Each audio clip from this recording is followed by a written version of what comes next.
Hello बच्चों, welcome to your channel maths mojo. आज से हम क्लास 10 का न्यू सेशन स्टार्ट कर रहे हैं। सेशन की स्टार्टिंग हम पॉलिनॉमियल से करेंगे। तो ये है पॉलिनॉमियल का वीडियो लेक्चर 1। तो चलिए स्टार्ट करते हैं। तो सबसे पहले हम पॉलिनॉमियल के बारे में जानेंगे, पॉलिनॉमियल क्या होता है। तो पॉलिनॉमियल पॉलिनॉमियल होता है कॉफिशिएंट्स और वेरिएबल से मिलकर बना हुआ होता है। जैसे मैं इक्वेशन लिखती हूँ, f x equals to a n x to the power n plus a n minus one x to the power n minus one plus dot dot plus a one x plus a nought. तो ये polynomial इन variable x है।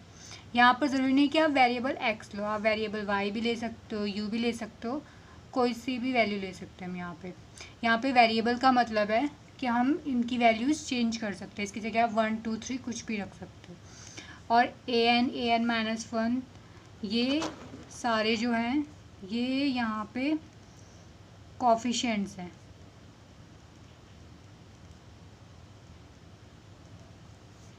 ठीक है। और x यहाँ पे क्या है, एक्स यहाँ पे है वेरिएबल। और एन यहाँ पे है पॉजिटिव इंटीजर।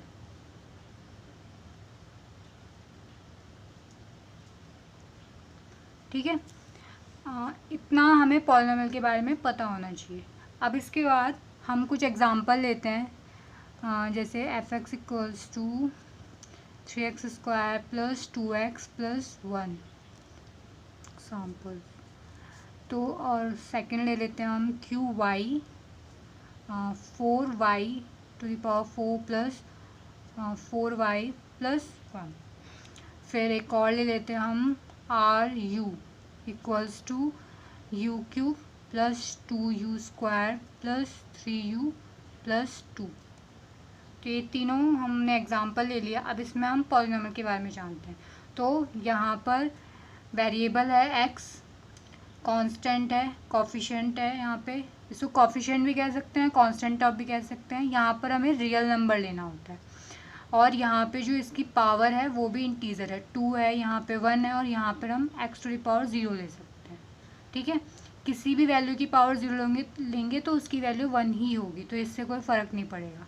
तो ये एक एग्जांपल हो गया। सेकंड हमने वेरिएबल y में लिया है। तो यहाँ पे भी यहाँ पे y वेरिएबल है, उसकी पावर जो है वेरिएबल की वो इंटीजर है और पॉजिटिव इंटीजर है, और इसके कोफिशिएंट्स भी रियल नंबर है। तो ये एक एग्जांपल होगा। इसी तरीके से ये भी एग्जांपल। ठीक है। अब हम जानते हैं, अब हम इसमें एक और चीज़ कि ये जो पूरा होता है, ये कोफिशिएंट हो गए, वेरिएबल हो गए, तो इसको मिला के ये बनेंगे टर्म्स। तो ये सारे जो हैं ये पॉलिनॉमियल की टर्म्स हैं। अब इसी टर्म्स के हिसाब से भी हम पॉलिनॉमियल, अलग अलग पॉलिनॉमियल डिफाइन कर सकते हैं। जैसे एक होता है मोनोमियल। मोनोमियल होता है जिसमें हम केवल एक टर्म लेते हैं। इसमें हम केवल पॉलिनॉमियल की एक टर्म होती है। जैसे एग्जांपल ले लेते हैं हम 3x, तो ये मोनोमियल है। या फिर अगर हम जनरल फॉर्म लें इसकी, तो जनरल फॉर्म क्या हो जाएगी इसकी, ax। या फिर इसकी पावर कुछ भी हो सकती है, 1 2 3 कुछ भी हो सकती है, बस टर्म एक ही होनी चाहिए, तो ये मोनोमियल हो जाएगा। फिर नेक्स्ट हम ले लेते हैं बाइनोमियल। बाइनोमियल, बाई का मतलब होता है 2 और मोनो का मतलब होता है 1। तो यहाँ पे 2 टर्म्स होंगी। ठीक है। इसका भी एग्जांपल हो जाएगा 3x स्क्वायर प्लस 2x। इसमें 2 टर्म है। ऐसे अगर हम जनरल फॉर्म में लिखें इसको, तो ax स्क्वायर प्लस bx। जरूरी नहीं कि यहाँ 2 और यहाँ 1 ही होगा, यहाँ पे कोई भी पावर होती है, बट यहाँ पे केवल 2 ही टर्म्स होनी चाहिए इसकी, तो ये बाइनोमियल हो जाएगा। ऐसे ट्राइनोमियल होगा जिसमें 3 टर्म्स होंगी। तो ऐसे हम और पॉलिनॉमियल को डिफाइन कर सकते हैं। ठीक है। अब बात करते हैं हम कुछ ऐसे एक्सप्रेशन की जो पॉलिनॉमियल जैसे लगते हैं पर पॉलिनॉमियल होते नहीं हैं। जैसे कि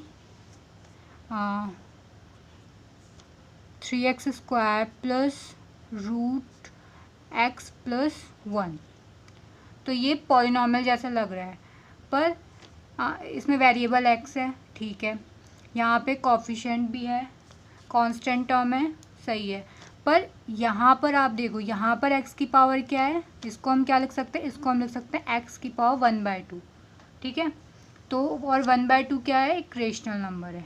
तो और हमने क्या, हमारी कंडीशन क्या थी कि यहाँ पे क्या होना चाहिए, पॉजिटिव इंटीजर होना चाहिए। इसका मतलब है कि ये पॉलिनॉमियल नहीं है, ठीक है। एक और एग्जांपल ले लेते हैं हम इसमें, एफ वाई 2y² + 3/y + 1। तो यहाँ पे वेरिएबल है, ठीक है, कोफिशिएंट है, ठीक है, रियल नंबर है कोफिशिएंट, वो भी सही है। पर यहाँ पर और इसकी पावर पॉजिटिव इंटीजर है। पर अगर हम यहाँ देखें तो ये यहाँ पर क्या पावर होगी, अगर हम इसको ऊपर ले जाएं तो y की पावर -1 हो जाएगी, और ये क्या होगी, नेगेटिव वैल्यू होगी। और हमें क्या चाहिए था, हमें पॉजिटिव इंटीजर चाहिए था, और यहाँ पर हमें नेगेटिव इंटीजर मिल जाए, तो ये भी पॉलिनॉमियल नहीं है। ये पॉलिनॉमियल की तरह लग रहे हैं, पर अगर हम इसकी सारी कंडीशन, ये 3 कंडीशन होनी चाहिए, यहाँ पे जो कोफिशिएंट होना चाहिए वो रियल नंबर होना चाहिए, ठीक है, और पॉजिटिव इंटीजर। तो ये दोनों पॉजिटिव इंटीजर वाली कंडीशन को सेटिस्फाई नहीं कर रहे हैं, तो ये पॉलिनॉमियल नहीं है, ठीक है। अब इसके बाद हम आते हैं डिग्री ऑफ पॉलिनॉमियल पे। डिग्री ऑफ पॉलिनॉमियल, ठीक है। अब डिग्री ऑफ पॉलिनॉमियल क्या होता है, जो भी हमने यहाँ पर हमने अपना फंक्शन बताया था an(x⁴n, an (x⁴n-1), तो इसमें डिग्री क्या होगी, डिग्री होगी जो भी हमने वेरिएबल लिया है अपने फंक्शन में उसकी जो हाईएस्ट पावर होगी। जैसे यहाँ पर अगर हम देखें तो यहाँ पर हमने वेरिएबल x लिया है, इसकी पावर यहाँ 0 है, यहाँ 1 है, यहाँ 2 है, तो ये इसकी डिग्री कितनी हो जाएगी, इसकी डिग्री हो जाएगी 2। इसमें अगर हम देखें तो इसमें जो हमारा वेरिएबल है उसकी पावर यहाँ पे हम 0 लिख सकते हैं, y की पावर 0, फिर 1, फिर 4। तो यहाँ पर जो हाईएस्ट पावर है 4 है वेरिएबल की, तो इसकी डिग्री कितनी हो जाएगी, 4, ठीक है। इस तरीके से यहाँ पर अगर हम चेक करें तो 3 हो जाएगी। और भी कर सकते हैं, जैसे मैं आपको बताती हूँ, fx = x⁴ 2 + 1। अब इसकी हमें डिग्री बतानी है, तो यहाँ पर इसकी हाईएस्ट जो वेरिएबल है वो x है, और यहाँ पर x की पावर हम 0 लिख सकते हैं ज़्यादा से ज़्यादा। अब ये 0 है और यहाँ 2 है, तो जो हाईएस्ट पावर है वो 2 है, तो इसलिए इसकी डिग्री कितनी हो जाएगी, 2, ठीक है। ये तो हो गया डिग्री ऑफ पॉलिनॉमियल। अब इसके बाद हम बात करते हैं, इस डिग्री के हिसाब से भी हम कई सारे पॉलिनॉमियल डिफाइन कर सकते हैं। जैसे सबसे पहले हमारे पास क्या है, कांस्टेंट पॉलिनॉमियल।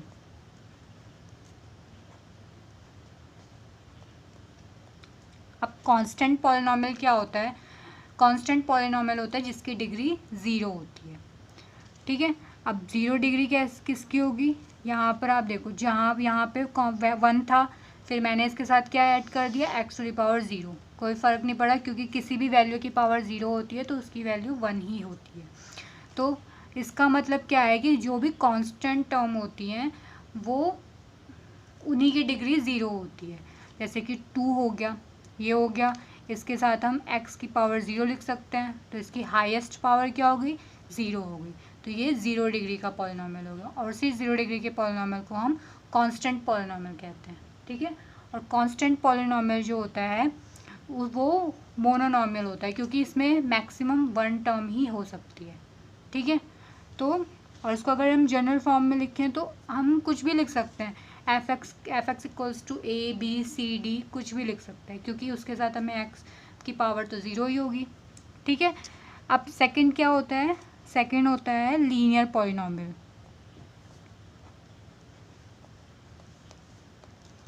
अब लीनियर पॉलिनॉमियल क्या होता है, लीनियर पॉलिनॉमियल होता है जिसमें डिग्री 1 होती है, मतलब वेरिएबल की हाईएस्ट पावर 1 होगी, ठीक है। जैसे हमने एग्जांपल ले लिया, fx = 5x + 1, ठीक है। और एक और हम ले लेते हैं, fy = 2y। तो ये दोनों ही लीनियर पॉलिनॉमियल है, क्योंकि इसमें जो हमने वेरिएबल, इसमें वेरिएबल क्या है x है, और इसकी हाईएस्ट पावर क्या है 1, क्योंकि यहाँ पर इसकी पावर क्या हो जाएगी 0, हाईएस्ट पावर 1 है, तो इस 1 डिग्री का पॉलिनॉमियल होगा। 1 डिग्री के पॉलिनॉमियल को क्या कहते हैं, लीनियर पॉलिनॉमियल। ठीक है, ऐसे यहाँ पर देखो, यहाँ पे y है, y वेरिएबल है यहाँ पे, और इसकी पावर कितनी है 1 है, तो ये भी 1 डिग्री का पॉलिनॉमियल हो गया, तो इसे भी हम लीनियर पॉलिनॉमियल कहते हैं।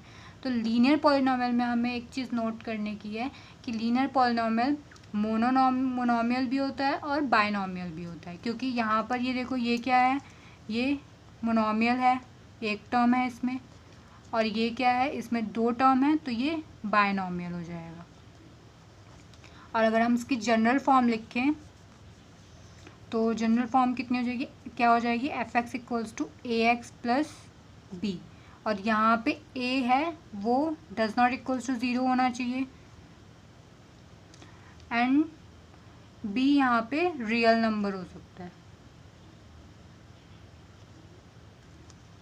ठीक है, अब नेक्स्ट क्या है हमारा, नेक्स्ट होगा क्वाड्रेटिक पॉलिनॉमियल।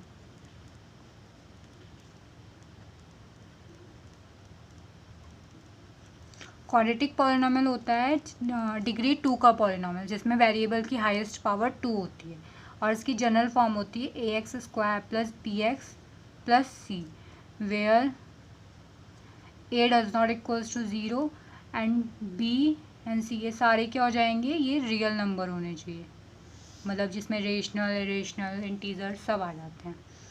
ठीक है, ये मैक्सिमम इसमें 3 ट्राइनॉमियल हो सकता है और मिनिमम मोनोमियल हो सकता है, जैसे कि f(x) इक्वल्स टू ax², ये मोनोमियल हो गया। अब इसके साथ अगर हम b ऐड कर दें या c ऐड कर दें तो वो बाइनॉमियल हो जाएंगे, और ऐसे हम 3 टर्म, ये तो ट्राइनॉमियल हो गया। ठीक है, नेक्स्ट टर्म है 4, हमारे पास 4 क्या हो जाएगा, क्यूबिक पॉलिनॉमियल। क्यूबिक पॉलिनॉमियल क्या हो जाएगा, क्यूबिक पॉलिनॉमियल में हम हाईएस्ट पावर कितनी होनी चाहिए, हमारे पास 3 होनी चाहिए, 1 होनी चाहिए, और यहाँ पे d, और यहाँ पे भी हमारे पास a 0 के इक्वल नहीं होना चाहिए, क्योंकि तभी तो उसकी हाईएस्ट पावर 3 होगी। b, c एंड d, ये सारे रियल नंबर होने चाहिए। ठीक है, तो बस आज में हम इतना ही करते हैं। अब तो आने वाले वीडियोस में हम पॉलिनॉमियल के बारे में और जानेंगे और एनसीईआरटी के एक्सरसाइज के क्वेश्चन करेंगे। तब तक के लिए गुड बाय।